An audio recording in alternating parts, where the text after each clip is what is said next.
یا الہی ہر جگہ تیری عطا کا ساتھ ہو۔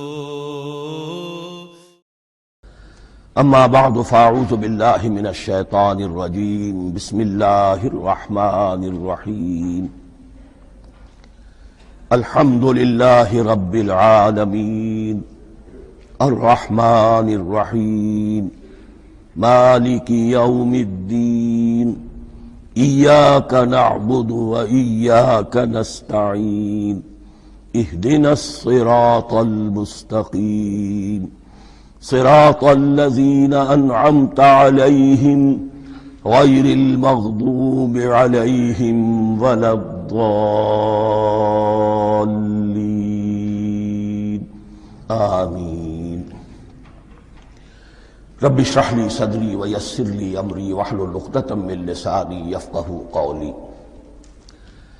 اللہم ربنا الہمنا رشدنا واعذنا من شرور انفسنا، اللہم ارنا الحق حقا وارزقنا اتباعہ وارنا الباطل باطلا وارزقنا اجتنابہ۔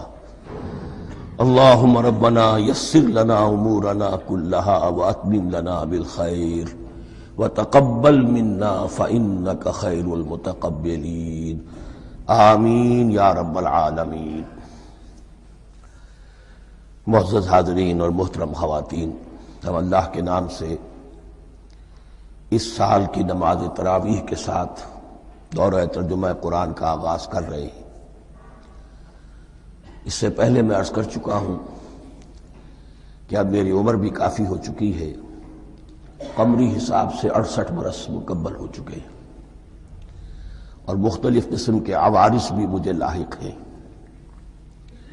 اور بہت سے احباب نے اور رفقاء نے مشورہ دیا تھا کہ میں اتنا بڑا بوجھ اپنے ذمے نہ لوں، لیکن میں نے خالصتاً توکلاً علی اللہ اس کی ہمت کی، اس کا ارادہ کیا، اس کے لیے اہتمام بھی خصوصاً ہوا ہے۔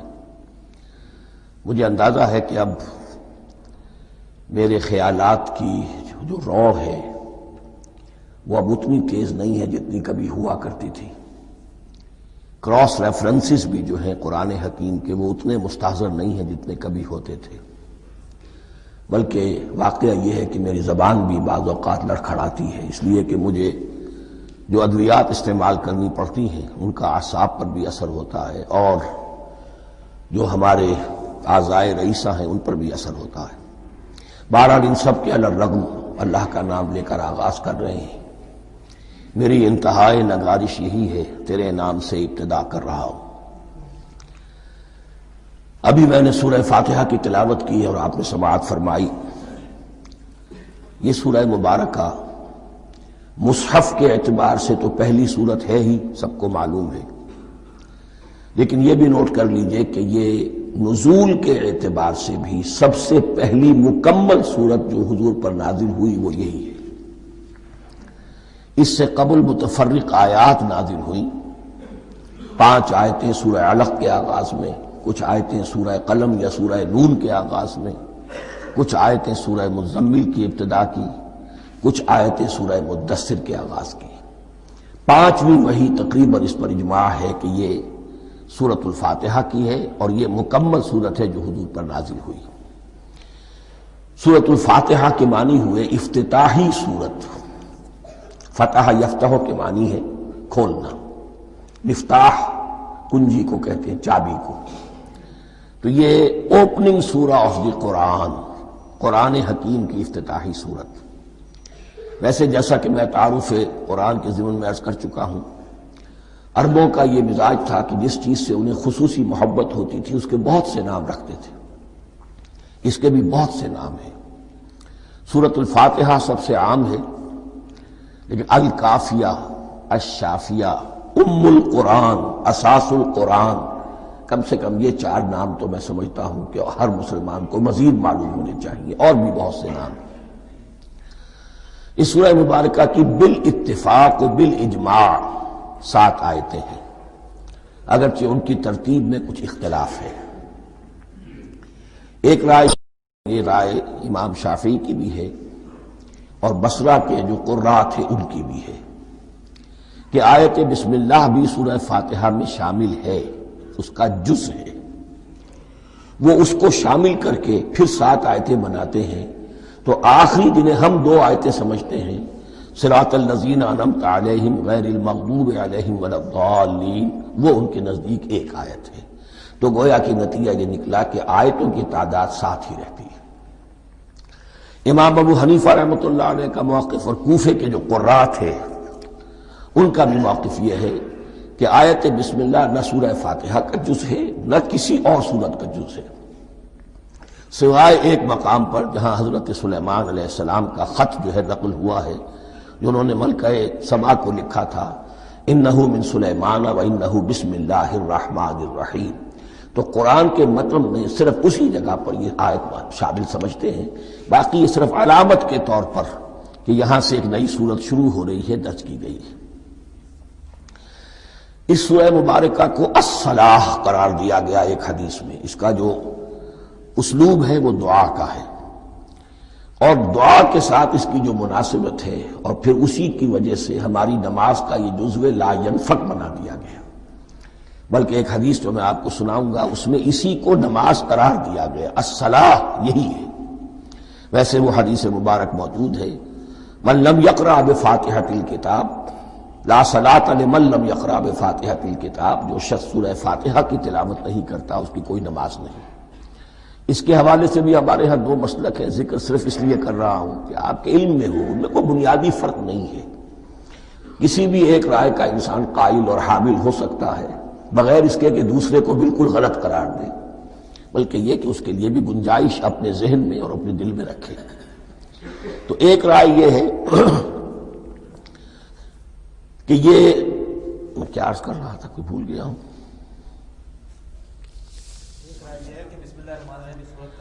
جی، اور دوسری آیت یہ ہے کہ اس کا حصہ نہیں ہے۔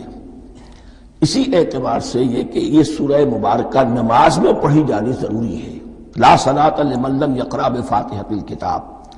البتہ یہ اختلاف ہے، یہ بات جو میں ذکر کر رہا تھا جو ذہن سے نکل گئی، کہ آیا مقتدی جو ہے امام کے پیچھے کھڑا ہو کر جب نماز پڑھ رہا ہو تو کیا اس صورت میں بھی اس کے لیے لازم ہے کہ سورہ فاتحہ پڑھے؟ اس میں 2 رائے ہو گئی، بلکہ 3۔ ایک رائے انتہائی ہے اور وہ فقہ حنفی کی طرف منسوب ہے کہ اگر آپ امام کے پیچھے مقتدی کی حیثیت سے نماز پڑھ رہے ہیں تو کسی بھی رکعت میں آپ سورہ فاتحہ نہیں پڑھیں گے۔ ایک دوسری بالکل برعکس رائے ہے، وہ امام شافعی رحمۃ اللہ علیہ کی ہے کہ ہر حالت میں چاہے امام جہری رکعت پڑھا رہا ہو جس میں وہ بلند آواز سے سورہ فاتحہ پڑھ رہا ہو، اور چاہے وہ سری رکعت ہو، ہر حالت میں مقتدی کو بھی پڑھنی ہے۔ ایک تیسری رائے بین ہے، وہ امام مالک کی ہے رحمۃ اللہ علیہ، کہ جو سری رکعت ہے جس میں کہ امام بھی خاموشی سے پڑھ رہا ہے مقتدیوں کو بھی پڑھنی چاہیے، جو جہری رکعت ہے جس میں کہ امام بلند آواز سے پڑھ رہا ہے اس میں مقتدیوں کو خاموش رہ کر پوری توجہ جو ہے سننے پر صرف کر دینی چاہیے۔ اذا قرئ القرآن فاستمعوا له وانصتوا، جب قرآن پڑھا جا رہا ہو تو پوری توجہ اس کے پڑھنے پر مرکوز کر دو اور خود خاموش رہو۔ میرے اپنی رائے میں یہ تیسری رائے سب سے زیادہ صائب ہے اور اس میں کسی طرح کی بھی کوئی پیچیدگی پیدا نہیں ہوتی۔ بہرحال اس سورہ مبارکہ کا جو اسلوب ہے میں نے عرض کیا دعائیہ ہے، البتہ قرآن مجید کے علم اور حکمت کے اعتبار سے، اس کے فلسفے کے اعتبار سے ایک بات سمجھ لینی چاہیے۔ قرآن کا فلسفہ یہ ہے کہ بنیادی ہدایت ہر انسان کے دل میں موجود ہے بالقوہ، پوٹینشلی۔ یہ جو قرآن مجید یا اللہ کی کتابیں نازل ہوتی ہیں یہ انہیں ایکٹیویٹ کرتی ہیں، وہ اندر کی جو ڈورمنٹ کانشسنس ہے، خوابیدہ شعور جو ہے اسے بیدار کر کے اور پھر یہ کہ اسے اجاگر کرتی ہیں۔ ہر سلیم الفطرت انسان اور سلیم العقل انسان، 2 سلامتی شرط ہیں۔ سلیم الفطرت، نیچر پرورٹڈ نہ ہو، فطرت مسخ نہ ہو گئی ہو، عقل سلیم ہو، ان دونوں چیزوں کا نتیجہ یہ نکلتا ہے کہ وہ انسان از خود بغیر کسی وحی کی رہنمائی کے، بغیر کسی نبی کی تعلیم کے سے استفادہ کیے ہوئے از خود بھی کچھ حقائق تک پہنچ جاتا ہے۔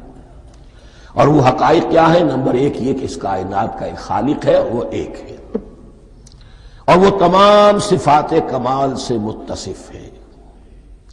نمبر دو یہ کہ انسان کی زندگی صرف یہ زندگی نہیں ہے، بلکہ ایک اور زندگی ہے کہ جس میں اس زندگی کے اعمال کے نتائج برآمد ہوں گے۔ یہ دو باتیں، اس کی زیادہ وضاحت کے ساتھ جو ہے اس کا تذکرہ آئے گا سورہ لقمان میں، جہاں حضرت لقمان کی شخصیت کا تذکرہ ہے، لیکن یہاں صرف یہ بات سمجھ لیجئے کہ قرآن کا فلسفہ یہ ہے کہ ہر انسان میں، ہر فرد نوع بشر میں جو اپنی ولادت کے وقت مسلم ہوتا ہے، حضور کی حدیث ہے کل مولود یولد علی الفطرہ ابواہ یحودانہ او ینصرانہ او یمجسانہ، ہر بچہ نوع انسانی کا فطرت اسلام پر پیدا ہوتا ہے، وہ فطرت کے اندر وہ ہدایت ودیت ہے۔ اب اگر وہ فطرت بس نہیں ہوئی اور عقل جو ہے وہ صحیح رخ پر کام کر رہی ہے تو ان دو حقائق تک وہ انسان خود پہنچ جائے گا، لیکن ان دونوں حقائق تک پہنچنے کے بعد اب وہ دست بستہ دعا کرے گا کہ اے رب اب مزید ہدایت تو مجھے عطا فرما۔ ایک تو یہ کہ میں کیا کروں کیا نہ کروں، میری عقل اس میں ٹھوکر کھا سکتی ہے، میں کسی اچھی چیز کو بری سمجھ سکتا ہوں، کسی بری کو اچھی سمجھ سکتا ہوں، تو مجھے صحیح راستہ، صحیح راہ ہدایت پر چلا۔ یہ دعا ہے جو انسان کرتا ہے جبکہ وہ ایمان باللہ اور ایمان بالآخرہ تک خود پہنچ چکا ہوتا ہے، اور یہ سمجھتا ہے کہ صحیح زندگی کا رخ یہی ہے کہ جس رب کو میں نے پہچانا ہے کہ وہ اس کائنات کا خالق ہے اور مالک ہے اور رب ہے، میں اس کی بندگی کروں، اس کی اطاعت کروں، اس کا حکم مانوں، اس کے راستے پر چلوں، لیکن وہ راستہ کون سا ہے؟ اس کے لیے پھر دست بدعا ہوتا ہے کہ پروردگار تو میری رہنمائی فرما۔ یہ مقام ہے کہ جہاں آپ سمجھ لیجئے اپنے آپ کو بھی آج اس جگہ پر تصور کرتے ہوئے پھر اس سورہ مبارکہ کو پڑھیے کہ آپ اس مقام پر اللہ کے فضل و کرم سے پہنچ چکے ہیں کہ اللہ کو آپ نے پہچان لیا اور اس کی توحید کو جان لیا، اس کی جملہ صفات کمال سے آپ واقف ہو گئے، آپ یہ بھی جان گئے کہ بڑھ کر اس کے حضور میں حاضر ہونا ہے اور وہ حساب کتاب لے گا۔ پھر آپ نے یہ عہد بھی کر لیا کہ اب زندگی گزارنی ہے اس رب کی بندگی میں، اسی کی فرما برداری میں۔ اب یہاں کھڑے ہو کر آپ پوچھتے ہیں کہ اللہ مجھے وہ تفصیلی ہدایت عطا فرما، ایسا نہ ہو کہ کبھی میں کسی راستے پر چلتا ہوا کسی پگڈنڈی پر مڑ جاؤں اور وہ تھوڑی سی جو ڈیوییشن ہو میرے راستے کی وہ میری عاقبت کو برباد کر دے۔ یک لحظہ غافل گشتم و صد سال راہم دور شد، اس لیے کہ ہوتا یہی ہے سیدھے راستے سے ذرا سی کوئی پگڈنڈی جو ہے تھوڑے سے اینگل پر نکلی ہے، لیکن جب چلتے جائیں گے آپ تو جتنے آگے بڑھیں گے اس پر، اس راہ صراط مستقیم سے آپ اتنے ہی زیادہ دور ہوتے چلے جائیں گے۔ یہ ہے قرآن مجید کی حکمت اور فلسفے کے اعتبار سے اس سورہ مبارکہ کا مقام۔ اب آئیے ہم بسم اللہ کرتے ہیں۔ بسم اللہ الرحمن الرحیم، شروع کرتا ہوں میں اللہ کے نام سے جو رحمان اور رحیم ہے۔ اس پر کچھ گفتگو ہو چکی ہے تعارف قرآن کے ضمن میں کہ رحمان اور رحیم دو نام ہیں کہ جو رحمت کے مادے سے نکلتے ہیں۔ رحمان میں اللہ تعالیٰ کی رحمت کا جوش ہے، جانی کیفیت، طوفانی کیفیت، اور رحیم میں اللہ تعالیٰ کی رحمت کا دوام اور تسلسل۔ یہ دونوں کیفیات اللہ کی رحمت میں بیک وقت موجود ہیں، جس کا ہم تصور نہیں کر سکتے۔ ہم سمندر کو دیکھتے ہیں، متلاطم سمندر ہے، اس میں ہیجان ہے، طوفان ہے۔ دریا کو دیکھتے ہیں کہ وہ سکون کے ساتھ چل رہا ہے، خاموشی سے چل رہا ہے، بہہ رہا ہے، بس تسلسل کے ساتھ بہہ رہا ہے۔ ہم ان دونوں کیفیات کو علیحدہ علیحدہ دیکھتے ہیں تو ہمارا ذہن ان دونوں کو بیک وقت اس کا تصور نہیں کر سکتا، تخیل ممکن نہیں۔ لیکن اللہ کی رحمت کی یہ دونوں شانیں مستقلاً ہر وقت موجود ہیں، بیک وقت، اسی لیے ان دونوں کے درمیان کہیں حرف عطف نہیں آئے گا۔ بسم اللہ الرحمن الرحیم، الحمدللہ رب العالمین، کل حمد، اور حمد کو ذہن میں رکھ لیجئے، حمد مساوی ہے تعریف جمع شکر۔ عام طور پر ترجموں میں ایک لفظ لایا جاتا ہے، کل تعریف اللہ کے لیے، یہ کافی نہیں ہے۔ تعریف آپ کسی شے کی کر سکتے ہیں جس میں کوئی حسن ہے، خوبی ہے، کسی بھی اعتبار سے، خواہ آپ کو اس کے حسن و خوبی سے کوئی فائدہ حاصل نہیں ہو رہا۔ ایک پھول ہے، بہت خوبصورت ہے، بس ٹھیک ہے، خوبصورت ہے، آپ نے کہا، تعریف کر دی۔ شکر کرتے ہیں آپ اس شے کا جس سے آپ کو کوئی فائدہ پہنچا ہو، استفادہ ہوا ہو، آپ کی کوئی ضرورت پوری ہوئی ہو، آپ کی کوئی مشکل رفع ہوئی ہو۔ اور آپ دیکھیں گے کہ حمد میں یہ شکر کا پہلو غالب ہے۔ جتنی بھی دعائیں ہیں حضور سے منقول، شکر کے مقام پر وہاں حمد آتا ہے۔ بھوک لگی ہوئی تھی، کھانا کھایا، الحمدللہ الذی اطعمنی وسقانی۔ اب یہاں دیکھیے ترجمہ تعریف نہیں، شکر ہے اس اللہ کا جس نے مجھے کھلایا اور پلایا۔ آپ بیت الخلاء سے باہر آئے، نجاستیں آپ سے دور ہو گئیں، طبیعت میں انشراح ہوا، الحمدللہ الذی اذھب عنی الاذی وعافانی۔ وہ شکر ہے اس اللہ کا جس نے اذیت بخش چیزیں مجھ سے دور کر دیں اور مجھے عافیت بخشی۔ تو یہ الحمدللہ رب العالمین، اللہ تعالیٰ کا حسن و کمال اور حسن و جمال اپنی جگہ بھی اس انتہا کا ہے کہ جتنی تعریف اس کا حق ہے ہم کر ہی نہیں سکتے، لیکن اس کے احسانات اور انعامات ہم پر اتنے ہیں کہ ہم ان کو بھی گن نہیں سکتے۔ لہذا ایک ہی احصاء ہم نے کر دیا الف لام کے ساتھ، الحمدللہ رب العالمین۔ تمام تعریفیں اور کل شکر اللہ کے لیے ہیں کہ جو تمام جہانوں کا پروردگار ہے، رب ہے، مالک ہے۔ رب میں ایک مفہوم ہوتا ہے ربوبیت کا، اور اس میں مفہوم شامل ہوتا ہے تربیت کا، ربیانی صغیرہ۔ تو مالک ہونا اور تربیت دینا، آپ جس شے کے مالک ہوں گے آپ چاہیں گے اس میں بڑھوتری ہو، اس میں اضافہ ہو، وہ نشو و نما پائے۔ تو یہ دونوں چیزیں آپس میں ایک دوسرے کا جڑی ہوئی ہیں، پروردگار بھی اور مالک بھی۔ عام طور پر عربی میں رب کا لفظ مالک کے لیے آتا ہے، رب البیت، رب الدار، رب المال۔ تو مالک وہاں پر ظاہر بات ہے کہ اس سے مراد کیا ہے، مال والا، گھر والا، گھر کا مالک۔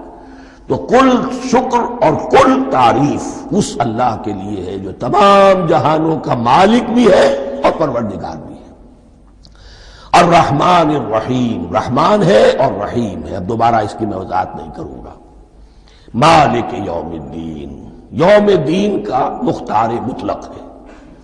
دین عربی زبان میں کہتے ہیں بدلے کو، دناہم کما دانو، کما تدینو تو دانو، یہ کہاوت ہے۔ جیسے اردو میں ہم کہتے ہیں جیسا کرو گے ویسا بھرو گے، کما تدینو تو دانو۔ تو یہ ہے بدلہ، اس کا بنیادی مفہوم جو ہے وہ بدلہ ہے۔ تو بدلے کا ایک دن ہے جس دن فیصلہ ہوگا کہ کون کیا کما کر لایا ہے اور اسے کیا بدلہ ملنا چاہیے۔ آیا اس کا برائیوں کا پلڑا بھاری ہے کہ اسے سزا ملنی چاہیے، یا اس کی حسنات اور نیکیوں کا پلڑا بھاری ہے کہ اسے جزا ملنی چاہیے، اس کا انعام اور اکرام کے ساتھ معاملہ کیا جانا چاہیے۔ وہ ایک دن ہے، اسے ہم یوم القیامہ کہتے ہیں۔ اور لیکن اصل بات جو یہاں کہی گئی، یعنی ایک جملے میں تین باتوں کا اعتراف ہو رہا ہے۔ بعث بعد الموت، ایک دن آئے گا کہ ہم مرنے کے بعد تمام انسان اٹھا لیے جائیں گے، پھر حساب و کتاب، پھر اللہ کے ہاں حاضری ہوگی اور حساب کتاب ہوگا۔ اور تیسرا یہ کہ اس حساب کتاب کے دن کا مختار مطلق اللہ ہے، یعنی کسی اور کو اپنے ذہن میں سہارا بنا کر آپ زندگی گزاریں کہ وہ مجھے چھڑا لے گا، یا وہ ہستی جو ہے اتنی زوردار ہے کہ وہ مجھے بچا لے گی، اس سے اپنے دل کو، اپنے ذہن کو بالکل پاک کر لیجئے۔ مالک یوم الدین، ایک دوسری جگہ پر قرآن میں آیا ہے، اس روز کوئی پکارنے والا پکارے گا، لمن الملک اليوم للہ الواحد القہار، آج کے دن کس کا اختیار مطلق ہے؟ اور پھر کہا جائے گا اللہ کے لیے، الواحد قہار، جو پوری طرح چھایا ہوا ہے، بس تولی ہے۔ تو مالک یوم الدین، جو جزا و سزا کے دن کا مالک ہے۔ اب یہاں سے کلام ایک رخ بدل رہا ہے۔ ابھی تک تو یہ غائبانہ انداز میں کلام ہو رہا ہے، اللہ سے خطاب نہیں آیا اس میں ابھی۔ الحمدللہ رب العالمین الرحمن الرحیم مالک یوم الدین۔ اب خطاب ہے، ایاک نعبد و ایاک نستعین، ہم صرف تیری ہی بندگی کرتے ہیں اور کریں گے، اور ہم صرف تجھ ہی سے مدد مانگتے ہیں اور مانگیں گے۔ یہ ترجمہ میں کیوں کر رہا ہوں کہ یہ فعل مضارع ہے۔ عربی زبان میں فعل مضارع حال اور مستقبل دونوں کو کور کرتا ہے۔ کا جو ہے مفعول فاعلی جو ہے، مفعول جو ہے اس میں ضمیر مفعولی اسے پہلے لا کر حشر کا مضمون پیدا ہو گیا۔ ہم تیری بندگی کرتے ہیں نہیں، ہم تیری ہی بندگی کرتے ہیں اور کریں گے۔ حال میں ترجمہ کیجئے تو یہ اظہار حال ہے، اور مستقبل میں ترجمہ کیجئے تو یہ ایک عہد ہے، قول و قرار ہے، بہت بڑا معاہدہ ہے۔ وَإِيَّاكَ نَسْتَعِينُ، اور صرف تجھ ہی سے مدد مانگتے ہیں اور مانگیں گے۔ اس میں بھی حال کا ترجمہ اظہار حال، اللہ کرے کہ واقعی ہمارا حال وہی ہو، جب ہم یہ الفاظ کہتے ہیں تو واقعتاً ہم اس پر پورے اتر رہے ہوں کہ اسی کی بندگی کر رہے ہوں اور اسی سے ساری استعانت اور استمداد کر رہے ہیں۔ جہاں تک مستقبل کا تعلق ہے وہ پھر ایک عہد ہے۔ اہدنا الصراط المستقیم، یہ مقام وہ آ گیا کہ یہاں تک تو اے پروردگار ہم پہنچ گئے تیرے فضل سے، تیرے کرم سے۔ فطرت سلیمہ بھی تیری عطا کردہ تھی، عقل سلیم بھی تیری ودیعت کردہ تھی، ان دونوں کی روشنی سے ہم یہاں تک تو پہنچ گئے۔ اب ہماری جو ضرورت ہے، احتیاج ہے، وہ کیا ہے؟ اہدنا الصراط المستقیم، ہدایت بخش ہمیں سیدھے راستے کی۔ یہاں دو باتیں سمجھ لیجئے۔ انفرادی سطح پر انسان کے لیے نہ معلوم کتنے مرحلے آتے ہیں ہر روز کہ جس میں وہ ایک ٹھٹک کر کھڑا ہو جاتا ہے، یہ کروں یا یہ کروں، دو آلٹرنیٹو سامنے آ رہے ہیں، فیصلہ کرنا مشکل ہو رہا ہے۔ قدم قدم پر ہدایت کی ضرورت ہے، اور اجتماعی طور پر نوع انسانی تین بڑے بڑے تمدنی مسائل میں واقعہ یہ ہے کہ تسلیم کر لیا جانا چاہیے کہ عقل انسانی اس کو راستہ نہیں دکھا سکتی۔ عام معاشرتی سطح پر مرد اور عورت کے درمیان حقوق اور اختیارات کا کیا توازن ہو، ناممکن ہے، انسان طے نہیں کر سکتا۔ انسان یا مرد ہے یا عورت ہے۔ عورت سوچے گی اپنے جذبات کا، اپنے خیالات کا لحاظ رکھے گی، مرد کے جذبات و احساسات کا اس کا کوئی تصور ہی ممکن نہیں۔ مرد سوچے گا اسے اپنے احساسات معلوم ہے، لیکن یہ کہ عورت کے احساسات سے وہ نابلد ہے، ان کو محسوس کر ہی نہیں سکتا۔ لا محالہ وہ اپنے بارے میں وہ جو بھی نظام بنائے گا اس میں وہ اپنی بالادستی رکھے گا۔ وہ تو ایک ہی ہستی ہو سکتی ہے کہ جو دونوں کی خالق ہے، مرد کی بھی عورت کی بھی، اور اس کو دونوں سے محبت ہے، دونوں کا خیر خواہ ہے، دونوں کا رب ہے، دونوں کو پروان چڑھانا چاہتا ہے۔ اسی طرح فرد اور معاشرہ یا ریاست، حکومت اور ریاست ہمیشہ یہ چاہتی ہے کہ سارے اختیارات ہمارے ہاتھ میں آ جائیں، ٹوٹلیٹیرین سوسائٹی ہو، بس ہم حکم دیں اور لوگ اس پر چلیں۔ افراد یہ چاہتے نہیں، ہمیں آزادی ہونی چاہیے۔ اب آپ دیکھیے کہ دنیا میں کتنے جھگڑے چلتے ہیں اسی پر، فریڈم فریڈم فریڈم۔ وہ فریڈم واقعتاً اپنی جگہ پر ایک شے ہے، افراد کی آزادی ہونی چاہیے، لیکن افراد کی آزادی اتنی نہ ہو جائے کہ وہ مادر پدر آزاد ہو جائے، کوئی قانون، کوئی قاعدہ، کوئی اخلاقی کوئی حدود اور قیود جو ہے ان کا پابند نہ رہے۔ تو اب کہاں ہے وہ نقطہ اعتدال کہ جس میں انسان کی انفرادی آزادی، انفرادی اختیار اور ادھر اجتماعی مصلحتیں جو ہیں ان کو بیلنس کیا جا سکے؟ انسان طے نہیں کر سکتا، صرف اللہ ہی اس کے لیے نظام دے سکتا ہے۔ تیسرا مسئلہ ہے سرمایہ اور محنت، اس میں کیا توازن ہو؟ سرمایہ اور محنت دونوں مل کر کچھ بنا رہے ہیں، کچھ پروڈیوس کر رہے ہیں۔ اب اس میں نفع جو ہوا ہے اس میں سرمایہ کا کتنا حصہ ہونا چاہیے اور لیبر کا کتنا ہونا چاہیے، کون طے کر سکتا ہے؟ اس کے لیے بھی کہ ایسا نہ ہو کہ سرمایہ داری جو ہے آکاش بیل بن کر پورے معاشرے پر چھا جائے، اور غریب بیچارہ، مزدور بیچارہ، کاشتکار بیچارہ وہ گویا کہ چکی کے دو پارٹوں میں پس کر رہ جائے، اس کی کوئی حیثیت نہ رہ جائے۔ لیکن یہ کہ دوسری طرف اگر یہ کہ مزدور کا جو حق ہے اس سے زیادہ اس کو دے دیا جائے تو سرمایہ جو ہے وہ سکڑ جائے گا، شائی ہو جائے گا، وہ پھر میدان میں نہیں آئے گا۔ کیا کیا جائے؟ کون سا نقطہ عدل و اعتدال ہے؟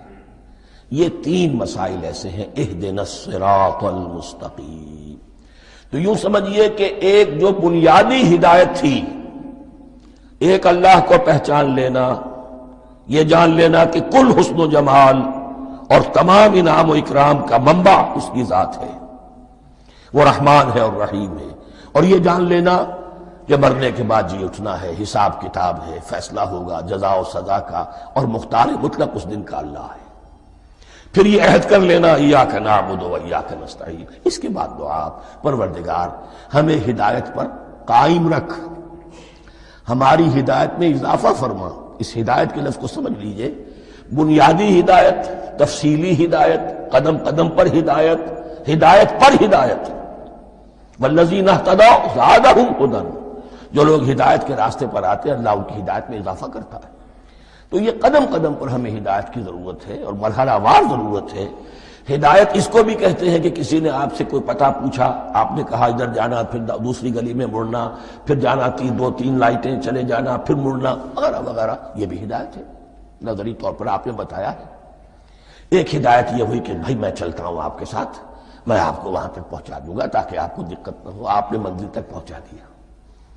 ان دونوں کے درمیان، یہ تو میں نے ایک فرد کی مثال دی ہے، اللہ اور بندے کے درمیان نہ معلوم کتنے مراحل ہیں ہدایت کے۔ تو کسی وقت بھی انسان اپنے آپ کو ہدایت خداوندی سے مستغنا نہیں سمجھ سکتا، اور نہیں تو پروردگار جو ہدایت دی ہے اس پر ہدایت پر قائم رکھ۔ کیا پتہ شیطان کا کوئی حملہ، کیا پتہ ہمارے نفس کی کوئی شرارت کسی ایسے رخ پر ہمیں ڈال دے کہ اب تک کی ساری کمائی بھی ضائع ہو جائے۔ لہذا یہ نہ سمجھیے کہ جب یہ ساری چیزیں ان کو معلوم تھی، ان چیزوں کا تو اقرار کر رہے تو اب ہدایت کون سی مانگ رہے؟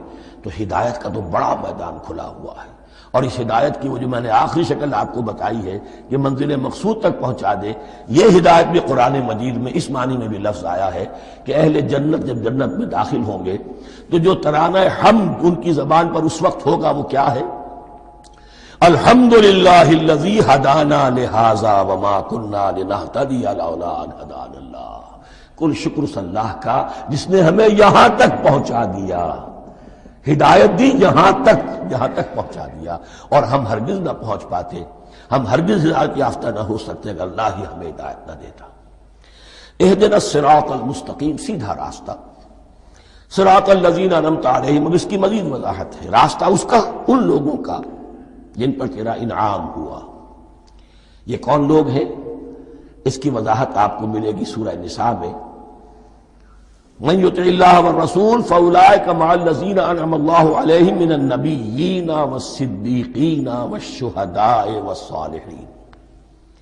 چار طبقات ہیں منعم علیہم جن پر اللہ کا انعام ہوا ہے۔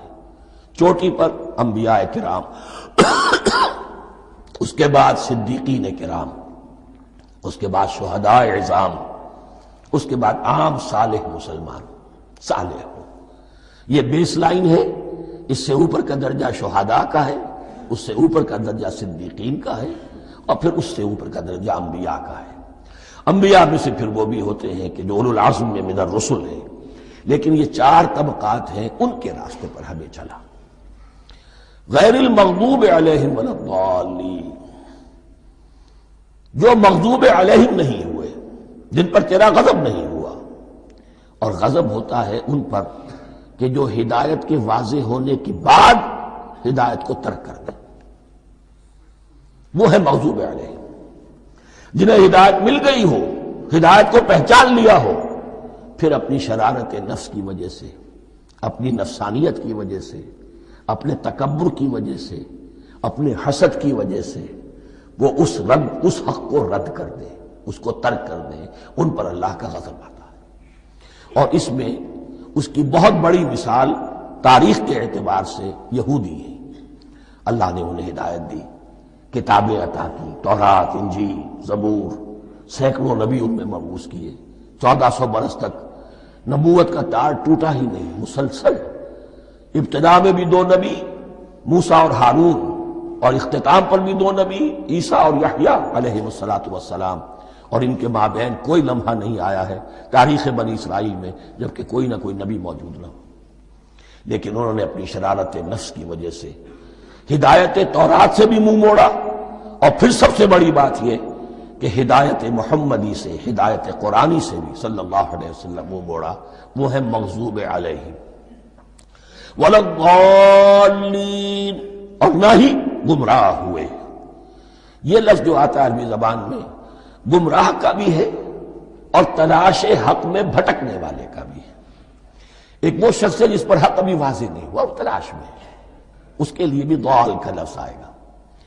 اسی طرح کوئی شخص کسی کے عشق اور محبت میں ایسا ہو جائے، دیوانہ ہو جائے، اس کو بھی ضال کہتے ہیں، یعنی اس کے اوپر جذبات کا اتنا غلبہ ہو گیا ہے کسی کی محبت اور عشق کی بنا پر۔ تو حضور کے لیے یہ لفظ آیا ہے وَوَجَدَكَ ضَالًّا فَهَدَىٰ، اور یہ تو سورۃ الضحیٰ ہے، اکثر بیشتر لوگوں کو یاد ہوگی۔ تو یہ جو ضال کا لفظ ہے، اس میں سمجھ لیجئے ضروری نہیں ہے کہ وہ گمراہ ہو، بلکہ وہ بھی کہ جو ابھی راہ ہدایت کی طلب میں اس کے حصول کے لیے اس کی تلاش میں کوشاں ہیں، اور وہ بھی کہ جو کسی مغالطے کی وجہ سے حق سے منحرف ہو جائے۔ یہ بھی جان لیجئے کہ ایک ہے بدنیتی، تکبر، حسد، حق کو جان کر پہچان کر رد کر دینا یا چھوڑ دینا یا ترک کر دینا، ایک ہے کسی غلطی میں، کسی جذبات کے اندر آ کر، کسی غلو کے اندر مبتلا ہو کر اور حق سے منحرف ہو جانا۔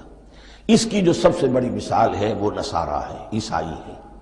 حضرت مسیح کو انہوں نے مانا لیکن غلو کیا، یہ لفظ آئے گا آگے، لا تغلو فی دینکم، اپنے دین میں غلو نہ کرو۔ جیسے ہمارے ہاں بھی بعض لوگ ہیں جو حضور صلی اللہ علیہ وسلم کی تعریف میں، حضور صلی اللہ علیہ وسلم کے ساتھ اپنی محبت کے اظہار میں غلو کر جاتے ہیں۔ یہ انتہا درجے کو ہو گیا تھا حضرت مسیح علیہ السلام کے ماننے والوں میں، اور اس کی بنا پر انہوں نے تثلیث کا عقیدہ ایجاد کر لیا اور حضرت مسیح علیہ السلام کو اللہ کا بیٹا بنا دیا۔ تو اس کی سب سے بڑی مثال ضالین کی اس اعتبار سے کہ ہدایت پانے کے بعد کسی بدنیتی سے نہیں بلکہ کسی اچھے جذبے میں غلو کی وجہ سے، رسول سے محبت کرنا تو اچھا جذبہ ہے لیکن یہ محبت بھی ایک حد میں رہنی چاہیے، غلو کرے گی تو ظاہر بات ہے کہ اس کے بعد وہ گمراہی کی طرف لے جائے گی۔ یہ ہے اس سورہ مبارکہ کا ترجمہ، اور اس کے بعد آخر میں آمین کہنا یہ مسنون بھی ہے، کہنا چاہیے۔ البتہ اختلاف یہاں بھی صرف اتنا ہے کہ نماز میں جب آپ امام کے ساتھ ہیں، وہ اگر جہری قرات کر رہا ہے تو آیا اس کے بعد آپ کو بھی بالجہر کہنا ہے آمین یا نہیں کہنا، یہ اختلاف ہے، ان میں کوئی فرق واقع نہیں ہوتا۔ یہ چیز متفق علیہ کہ کہنا ہے آمین، بلکہ یہ آمین تو یہودیوں میں ہے، یہ آمین جو ہے یہ عیسائیوں میں بھی ہے۔ ان کی بھی جو پریئر، لارڈس پریئر ہے، اس کے بعد آمین، وہ آمین کہتے ہیں، وہ فرق، وہ لفظ ایک ہی ہے، اس لیے کہ عبرانی زبان اور عربی زبان، یا تو ہم یہ کہہ سکتے ہیں کہ دونوں بہنیں ہیں، کوئی ایک مشترک زبان تھی ان کی ماں جس کی یہ دو بیٹیاں ہیں، اور یا یہ کہنا پڑے گا کہ عربی زبان کی ماں جو ہے وہ عبرانی زبان ہے۔ بہرحال بڑا قریبی رشتہ عربی کا اور عبرانی کا ہے، اس اعتبار سے وہ آمین۔ اب آپ کو معلوم ہے ہم السلام علیکم وہ کہتے ہیں، وہ سلام کہتے ہیں، فرق کیا ہے؟ وہ تو تلفظ کا فرق ہے۔ اسی طریقے سے اور بہت سے الفاظ ہیں، میں بعد میں بتا۔ اب میں اس سورہ مبارکہ کے بارے میں خاص حدیث آپ کو سنانا چاہتا ہوں، اور اسی سے در حقیقت جو امام ابو حنیفہ کا موقف ہے رحمۃ اللہ علیہ، اس کی حقانیت مزید مبرہن ہو جائے گی۔ یعنی کیا کہ آیت بسم اللہ سورہ فاتحہ کا جز نہیں ہے، سورہ فاتحہ الحمدللہ رب العالمین سے شروع ہوتی ہے۔ وہ میں آپ کو بتانا بھول گیا کہ جن کے نزدیک یہ سورت کا جز ہے وہ پھر جہری قرات میں بسم اللہ الرحمن بھی بلند آواز سے کہیں گے، اور جن کے نزدیک سورہ فاتحہ کا جز نہیں ہے وہ نہیں کہیں گے، وہ الحمدللہ رب العالمین سے قرات کریں گے۔ تو کوئی فرق نہیں ہے بنیادی۔ یہ حدیث جو ہے یہ مسلم شریف میں ہے اور حدیث قدسی ہے، اس کے راوی حضرت ابو ہریرہ ہے رضی اللہ تعالی عنہ، اور اس حدیث نے اس سورت کے مضامین کا نہایت عمدہ تجزیہ کر دیا ہے۔ حدیث کے الفاظ سن لیجئے، قسمت الصلاۃ بینی و بین عبدی نصفین۔ اللہ تعالیٰ فرما رہے ہیں، حدیث قدسی ہے، میں نے نماز کو، صلاۃ کو اپنے اور اپنے بندے کے درمیان آدھا آدھا تقسیم کر لیا، فنصفها لی ونصفها لعبدی، اس کا نصف جو ہے وہ میرے لیے ہے اور نصف جو ہے وہ میرے بندے کے لیے ہے، وَلِعَبْدِي مَا سَأَلَ، اور جو میرے بندے نے مانگا میں اسے دوں گا، میرا وعدہ ہے یا میں نے اسے دیا۔ اس کے بعد اس کی تفصیل آتی ہے، اذا قال العبد، جب بندہ کہتا ہے الحمدللہ رب العالمین، قال اللہ حمدنی عبدی، جب بندہ کہتا ہے الحمدللہ رب العالمین، اللہ فرماتا ہے میرے بندے نے میری حمد کی۔ وَإِذَا قَالَ الرَّحْمَنِ الرَّحِيمِ قَالَ اللَّهُ اثْنَىٰ عَلَيَّ عَبْدِي، جب بندہ کہتا ہے الرحمن الرحیم، اللہ فرماتا ہے میرے بندے نے میری ثنا کی۔ وَإِذَا قَالَ مَالِكِ يَوْمِ الدِّينِ قَالَ اللَّهُ تَعَالَى مَجَّدَنِي عَبْدِي، میرے بندے نے میری تمجید بیان کی، میری بزرگی بیان کی۔ اب یہ 3 آیتیں ہو گئیں، تینوں میں اللہ کی حمد ہے، ثنا ہے، تمجید ہے۔ یہ 3 آیتیں خالص اللہ کے لیے ہو گئیں۔ اب چوتھی آیت آئی، ایاک نعبد و ایاک نستعین۔ اس کے بارے میں جب بندہ کہتا ہے اذا قال العبد ایاک نعبد و ایاک نستعین، قال اللہ تعالی ھذا ما بینی و بین عبدی ولعبدی ما سأل، یہ میرے اور میرے بندے کے درمیان ہے۔ یہ تو یوں سمجھیے کہ یہ گرہ لگ گئی ہے میرے اور میرے بندے کے مابین۔ اس نے مجھ سے قول و قرار کیا ہے، اس نے میری بندگی کا اعتراف کیا ہے، اس نے تسلیم کیا ہے کہ میری ہی بندگی کرتا ہے اور کرے گا، اور مجھ سے مدد چاہیے ہے۔ ھذا ما بینی و بین عبدی، یہ معاہدہ ہے۔ معاہدہ 2 فریقوں کے مابین ہوتا، یہ میرے اور میرے بندے کے مابین ہے۔ وَلِعَبْدِي مَا سَأَلَ، اور میں نے اپنے بندے کو دیا جو اس نے مانگا۔ وہ میری مدد چاہتا ہے، میری مدد اس کے شامل حال رہے گی۔ فَإِذَا قَالَ، اور جب بندہ کہتا ہے اهْدِنَا الصِّرَاطَ الْمُسْتَقِيمَ صِرَاطَ الَّذِينَ أَنْعَمْتَ عَلَيْهِمْ غَيْرِ الْمَغْضُوبِ عَلَيْهِمْ وَلَا الضَّالِّينَ، قَالَ اللَّهُ تَعَالَى هَذَا لِعَبْدِي وَلِعَبْدِي مَا سَأَلَ۔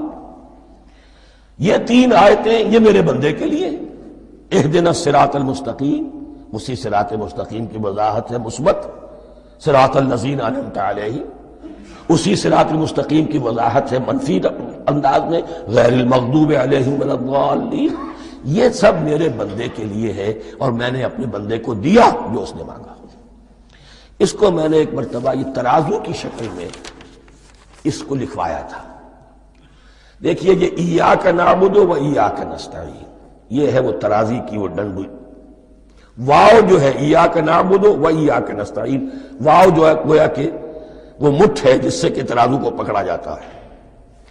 ادھر ایک پلڑا ہے جس کی 3 آیتیں ہیں، الحمدللہ رب العالمین الرحمن الرحیم مالک یوم الدین۔ اس کا نتیجہ کیا نکلا؟ ایاک نعبد۔ آپ نے شاید یہ سنا بھی ہو، ایک بہت ہی عمدہ قرات کا جو ریکارڈ ہے قاری عبدالباسط عبدالصمد کا، وہ یہیں سے چل کر سورہ فاتحہ کی قرات کر کے ایاک نعبد پر آ کر رکتا ہے۔